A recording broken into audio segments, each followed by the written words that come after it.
Now then, get your equipment, your quiver and bow, and go out to the open country to hunt some wild game. Genesis 27:3. Well, hey everybody, hope everybody's doing well, and I hope you're excited for the upcoming jerky video. It's going to be wonderful. I decided to come down here and check on my other watering hole, and as you can see, it's doing really great. Over a month ago, I announced that I was going to give away a $50 gift card to Bass Pro Shops, and I announced that up at my other watering hole. So I thought it would be pretty fitting if I was down here at this watering hole and went ahead and drew for the winner of the $50 gift card. So I've got everybody's usernames in here. Anybody that commented, done. There was the lake fishing video, the pond fishing video, Instagram reel, there was a TikTok, and then there was the YouTube short. Now, since I wasn't very clear on the instructions on which to comment on, if you commented done on any of those 5 videos, your name's in here. So I'm gonna go ahead, draw one of these up, get them real good and mixed. But again, I do appreciate each and every single one of you. And yeah, let's see who the winner is.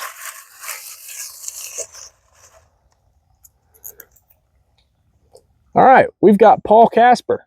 You commented done on the pond fishing video. So Paul Casper, congratulations to you. You're the lucky winner of this $50 gift card. I will be in touch and we'll get that sent out to you. But you guys go ahead, enjoy this jerky video. Stick with it. Well, hey everybody, welcome back to another episode of Kicking Feet Outdoors. Today, I am going to be teaching you guys how to make ground venison jerky. Now, I haven't ever actually made ground venison jerky, but I think that this is going to be a really cool experience, and I'm really looking forward to trying this and seeing how it turns out. So, I've already got 5 pounds worth of venison here from the small buck that I shot last year season, and today I'm going with Backwoods Hickory Jerky Seasoning mixture here. Very simple process here. For the entire packet, it calls for 5 pounds of meat, the entire pouch of seasoning. There is a cure packet inside of here, and then it calls for 2.5 cups of water, which I have here. So we're just going to go through here step-by-step process right quick, and I'm actually going to get you guys moved forward so you can see all this. I know I'm kind of far away right now, so I'm going to bring you guys in. So let's get to it though. So basically, all we have to do is mix this seasoning pouch and the cure with the water. We'll get that mixed in, and then we're going to mix in everything with the ground meat.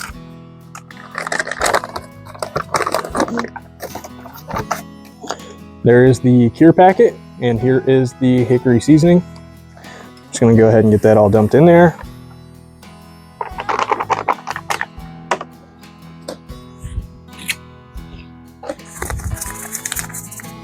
And now for the cure packet.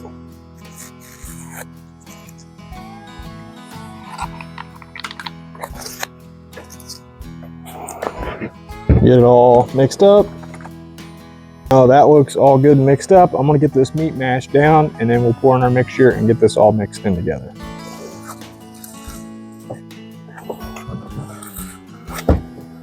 And I just pulled this out last night to thaw, thawed it in the fridge. Of course, it was still very frozen this morning. So I put it in some Ziploc bags and added in some water to one of these bus tubs, and that seemed really thawed out. But there in the middle, as you can kind of see, still a little bit frozen, which is perfect, because you still want this meat a little bit frozen on the inside. That way it comes out better in the jerky gun.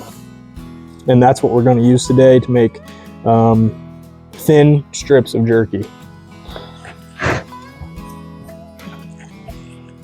So now we got that all broken up, get this poured in.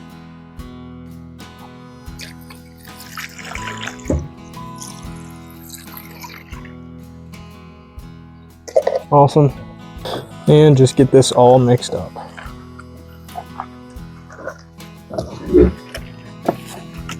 And as you can see, I hope that meat is already soaking up a lot of that water, which is awesome.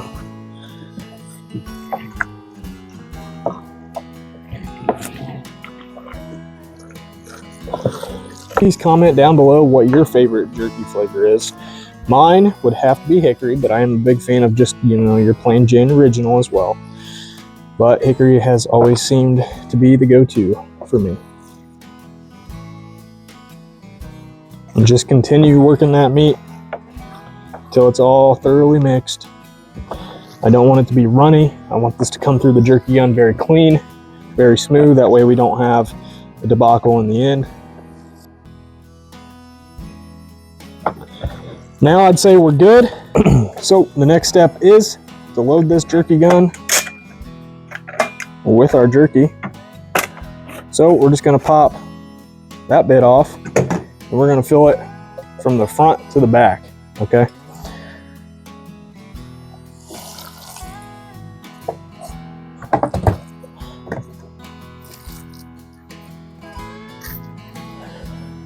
Well, I think that looks pretty good.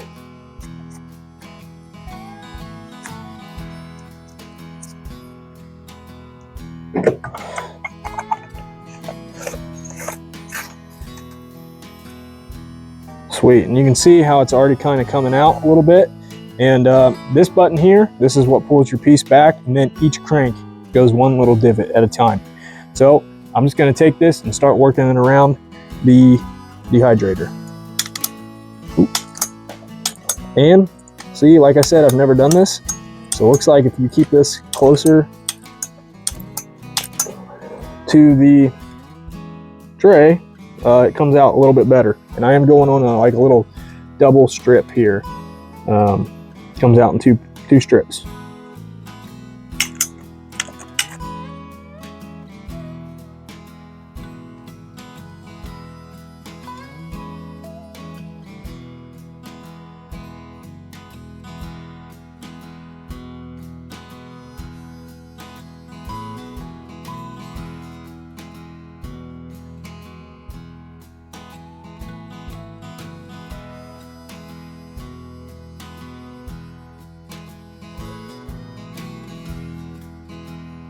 Alrighty everybody, now as you can see, that's all complete. So I'm gonna get this top put on, and we're gonna get this dried out. As you can see, 5 pounds did seem to really fill up this dehydrator. So if you're gonna go with a dehydrator like this, I'd go less than 5 pounds.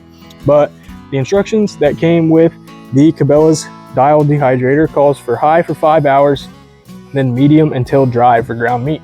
So we're gonna get this going, and I will see you guys in approximately 5 hours for an update.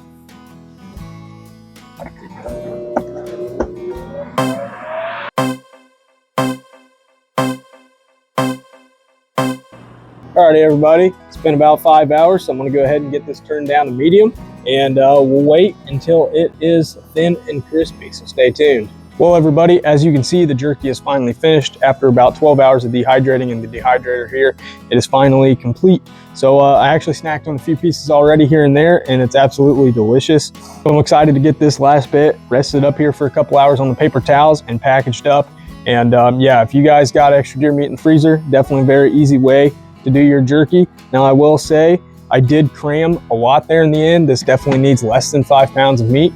So with that being said, some of my pieces got really thick, and those are the pieces that took the longest, of course, to dry. But everything did turn out. But I'm very thankful to have done this, and I appreciate you guys watching another episode of Kicking Feet Outdoors. So until next time, stick with it.